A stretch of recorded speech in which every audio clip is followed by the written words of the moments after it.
আজকে আমরা বনফুল বনফুল বলাইচাঁদ মুখোপাধ্যায়ের লেখা তাজমহল গল্পটি সংক্ষেপে পড়ব। যেহেতু আমাদের সামনে পরীক্ষা, তাই আমরা গল্পের সারসংক্ষেপ জেনেই শুরু করব। যদি তোমাদের ভালো লাগে, চ্যানেলটি সাবস্ক্রাইব করে বেল আইকন প্রেস করে পাশে থাকবে। এরকম আরও ভিডিও আমি দিতে থাকবো। তো এখন আমরা শুরু করব তাজমহল বলাইচাঁদ মুখোপাধ্যায় হরপে বনফুল। প্রথমে সংক্ষিপ্ত লেখক পরিচিতি আমরা জেনে নিই। তাজমহল বলাইচাঁদ মুখোপাধ্যায় বনফুল। বলাইচাঁদ মুখোপাধ্যায় 1899 খ্রিস্টাব্দে 19 জুলাই বর্তমান বিহারের অন্তর্গত পূর্ণিয়া জেলায় মণিহারিতে প্রথম মহাযুদ্ধোত্তর বাংলা ছোট গল্পের রচয়িতা। বলাইচাঁদ মুখোপাধ্যায় জন্মগ্রহণ করেন। পিতা সত্যচরণ মুখোপাধ্যায়, মাতা মৃণালিনী দেবী। গল্পকারের আদি নিবাস হুগলি জেলার শিয়াখালা গ্রাম। লেখকের পিতা খ্যাতনামা চিকিৎসক ছিলেন। বনফুলের শিক্ষাজীবন শুরু হয় মণিহারিতে। সেখান থেকেই মাইনর পাশ করে সাহেবগঞ্জ রেলওয়ে হাই স্কুলে ভর্তি হন। 1926 খ্রিস্টাব্দে বলাইচাঁদের এমবি পরীক্ষা দেওয়ার কথা ছিল, কিন্তু সে বছর তিনি নিউমোনিয়া রোগে আক্রান্ত হন। তাই তার সে বছর এমবি পরীক্ষা দেওয়া হয় না। পরের বছর তিনি এমবি পাশ করেন। 1957 খ্রিস্টাব্দে তিনি পদ্মভূষণে উপাধিতে ভূষিত হন। যাদবপুর বিশ্ববিদ্যালয় ও ভাগলপুর বিশ্ববিদ্যালয় তাকে ডক্টরেট উপাধি দিয়ে সম্মানিত করেন। শ্রেষ্ঠ ছোট গল্পকার বলাইচাঁদ মুখোপাধ্যায় 1979 সালে মাত্র 80 বছর বয়সে ইহলোক ছেড়ে পরলোক গমন করেন। এবার আমরা মূল গল্পে আসব। গল্পের সারসংক্ষেপ। বলাইচাঁদ মুখোপাধ্যায়ের তাজমহল গল্পটিতে লেখক নিজেই গল্পের বক্তা হয়ে উঠেছেন।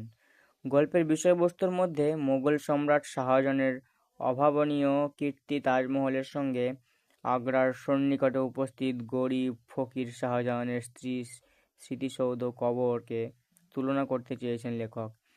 লেখক অতীত ইতিহাসের সময় পাড়ি দিয়ে পৌঁছে গেছেন শাহজাহানের অন্তর্মহলে। সেখানে প্রিয় প্রেমিকার মৃত্যুকালীন ইচ্ছে ছিল মৃত্যুর পর সমাধিস্থলে তাজমহল নির্মাণ করা। মুঘল সম্রাট শাহজাহানের প্রচুর ধন সম্পত্তির অধিকারী, তাই অতুল ঐশ্বর্য দিয়ে স্ত্রীর স্মৃতিসৌধ নির্মাণ করলে, যার নাম হলো তাজমহল, যা পৃথিবীর সপ্তম আশ্চর্যের মধ্যে পড়ে। সেটা খুব সুন্দর, অভাবনীয় তার কারুকার্য। কিন্তু লেখক বৃদ্ধ মুসলমানের কাহিনীর মধ্যে দিয়ে বর্তমান সমাজের বাস্তবতাকে বিচার করলেন। তাই তিনি ঠিক একই গল্পের কাহিনীর মধ্যে বর্তমানের এক অসহায় বৃদ্ধ দারিদ্র্যের কথা আমাদের সামনে তুলে ধরলেন। সে তার মৃতপ্রায় স্ত্রীকে কাঁধে করে বয়ে নিয়ে এসেছে হাসপাতালের সন্নিকটে। দুঃখ, অভাব তার নিত্য জীবনের সঙ্গী। ডাক্তারকে ফি দেওয়ার সামর্থ্য তার নেই। সে তার অবস্থার কথা জানিয়ে বোরখা পরা তার স্ত্রীর স্বরূপ সম্মুখে তুলে ধরলেন। লেখক এভাবেই তার বর্ণনা দিয়েছেন। কাছে যেতেই দুর্গন্ধ পেলেন। বোরকা খুলতে তার স্ত্রী আপত্তি করেছিলেন, কিন্তু লেখক ব্যাপারটা বুঝতে পারলেন। রোগটার নাম তোমরা মনে রাখবে, পরীক্ষায় আসবে, অরিশ। ক্যাংক্রাম অরিশ। মুখের আধখানা পচে গেছে। ডান দিকের গালটা নেই। দাঁতগুলো বীভৎসভাবে বেরিয়ে পড়েছে। দুর্গন্ধে কাছে দাঁড়ানো যায় না। দূর থেকে পিঠে করে বয়ে এনে এই রোগীর চিকিৎসা চলে না। হাসপাতালের ইনডোরের জায়গা নেই, বারান্দাতেও রাখা গেল না। সেই রোগীর দুর্গন্ধে হাসপাতালে থাকতে সবাই আপত্তি জানালে শেষ পর্যন্ত তাদের ঠাঁই হলো হাসপাতালের সামনে গাছতলায়। কিন্তু সেই বৃদ্ধা তা সত্ত্বেও তার স্ত্রীর দিবারাত্রি সেবা করে চলেছেন। হাসপাতাল থেকে নিত্য ওষুধ নিয়ে যাওয়া, সময়ে সময়ে সময়ে সময়ে তা খাওয়ানো, সব কিছুই।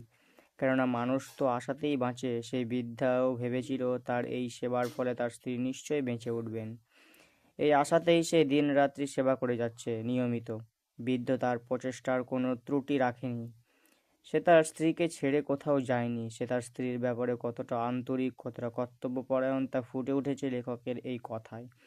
একদিন মুষলধারে বৃষ্টি নামলো। আমি কল থেকে ফিরছি, হঠাৎ চোখে পড়লো বুড়ো দাঁড়িয়ে ভিজছে। একটা চাদরে দুটো খুঁট গাছের ডালে বেঁধেছে, আর দুটো খুঁট নিজে হাতে ধরে দাঁড়িয়ে আছে। কিন্তু সেই চাদরের বৃষ্টির জল আটকাছে না। ফলে বৃদ্ধও ভিজছে, সেই সঙ্গে তার স্ত্রীও ভিজছে। ঠক ঠক করে কাঁপছে, আধখানা মুখে তার স্ত্রীর বীভৎস হাসি। এই হাসির মধ্যে ফুটে উঠেছে দ্বিমাত্রিক ব্যঞ্জনা, এক উদাসীন পৃথিবীর স্বার্থপরতা, মানুষের আভিজাত্য ঐশ্বর্যের অহংকার মানুষকে কতটা অমানুষে পরিণত করেছে। আর এক হাসি তার শান্তির হাসি, কেননা তার স্বামী তার কর্তব্যের বিন্দুমাত্র কার্পণ্য করেনি। বৃদ্ধ তার বাঁচার আশা নিয়েই তার স্ত্রীর সেবা করে চলেছেন, কিন্তু ডাক্তার জানায় বৃদ্ধাকে তার স্ত্রীর বাঁচবার আশা নেই। এই অংশে গল্পের ক্লিম্যাক্স দেখা দিল। কিন্তু একদিন প্রচণ্ড ঝাঁঝা রৌদ্রে দুপুরে কতগুলি ভাঙা ইট আর কাদা দিয়ে বুড়ো যেন কি গাঁথছে। কি হচ্ছে মিয়া সাহেব? বৃদ্ধা সসম্ভে উঠে দাঁড়িয়ে ঝুঁকে সেলাম করলে আমাকে। বেগমের কবর গাঁথছি হুজুর। কবর? হ্যাঁ হুজুর। কথোপকথনে লেখক জানতে পারলেন বৃদ্ধ তাজমহলের আশেপাশে ভিক্ষা করে বেড়ায়, গরিব ফকির। এখন লেখকের মনে তাজমহলের কথা মনে পড়ল। বিপুল ঐশ্বর্যের অধিকারী শাহজাহানের প্রচুর ঐশ্বর্য ছিল, তাই তিনি প্রচুর অর্থ ধনসম্পদ দম্ভ দিয়ে তার স্ত্রীর কবরখানা মুড়েছিলেন।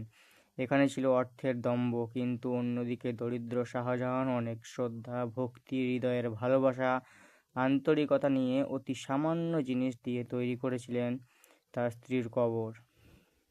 তাজমহল গল্পকে কেন্দ্র করে চিরন্তন প্রেম প্রকাশিত হয়েছে। দুটি কাল উঠে এসেছে, এক সম্রাট শাহজাহানের সময় এবং দরিদ্র শাহজাহানের সময়। দুটি সময়ের ভিন্ন স্বরূপ উন্মোচিত হয়েছে। একদিকে উঠে এসেছে ঐশ্বর্য, ধনসম্পত্তি, অভিজাত্য এবং দম্ভে জড়ানো প্রেমের প্রকাশ, আর অন্যদিকে উঠে এসেছে শুধু ভালোবাসা, হৃদয়ের আন্তরিক টান, কর্তব্য, শ্রদ্ধা, ভক্তি, সব কিছুই। সেখানে অর্থের দম্ভ নেই। সমাজে যারা প্রচুর ধনসম্পত্তির অধিকারী তারা তাদের ভালোবাসার নিদর্শন করতে অর্থ ব্যয় করে, কিন্তু সমাজে যারা দরিদ্র তাদের অর্থ না থাকলেও তাদের মধ্যে আছে ভক্তি, ভালোবাসা, শ্রদ্ধা, দায়িত্ব, কর্তব্য।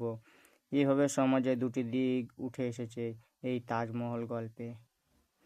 নমস্কার। যদি গল্পটি ভালো লাগে অবশ্যই কমেন্ট করে জানাবেন এবং সাবস্ক্রাইব করে এই চ্যানেলের পাশে থাকবেন।